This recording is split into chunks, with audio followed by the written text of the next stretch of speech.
Ahmedabad ST વિભાગના 10 depot ખાતે યોજાયું વ્યાપક સામૂહિક સ્વચ્છતા અભિયાન। સ્ટેશનો અને પરિસરોને ચમકાવવા તંત્ર સજ્જ। રાજ્ય સરકાર દ્વારા સમગ્ર રાજ્યમાં સ્વચ્છતા અને સુઘડતાને પ્રાધાન્ય આપવાના ભાગરૂપે ચલાવવામાં આવી રહેલ વિશેષ અભિગમને વેગ આપતા ગુજરાત રાજ્ય માર્ગ વાહન વ્યવહાર નિગમના અમદાવાદ વિભાગ દ્વારા એક સરાહનીય અને આક્રમક પહેલ કરવામાં આવી છે।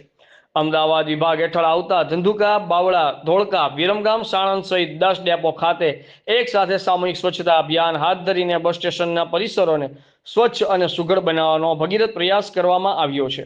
અમદાવાદ વિભાગીય નિયામક જે.બી. કરોત્રાના સીધા માર્ગદર્શન અને સૂચના હેઠળ આ સમગ્ર ઝુંબેશનું આયોજન કરવામાં આવ્યું છે। વિભાગના તમામ 10 ડેપોના ડેપો મેનેજરો દ્વારા સ્થાનિક પદાધિકારીઓ, પ્રજાપ્રતિનિધિઓ તેમજ નિગમ કર્મચારીઓને સાથે રાખીને પ્લેટફોર્મ, વર્કશોપ, મુસાફરો માટેના પ્રતીક્ષાલયો તેમજ શૌચાલયો સહિતના વિસ્તારોમાં વ્યાપક સફાઈ ઝુંબેશ ચલાવવામાં આવી હતી।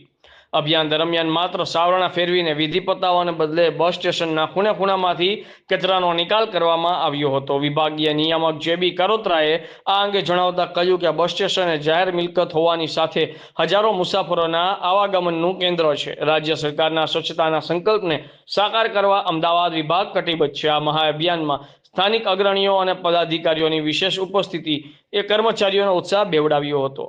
નિગમની આ ત્વરિત અને અસરકારક કામગીરીને પગલે મુસાફરો તથા સ્થાનિક જનતામાં પણ ખુશીની લહેર જોવા મળી છે। રિપોર્ટર સંજયભાઈ ઝાલા, આઝાદ મીડિયા લાઈવ, ધંધુકા।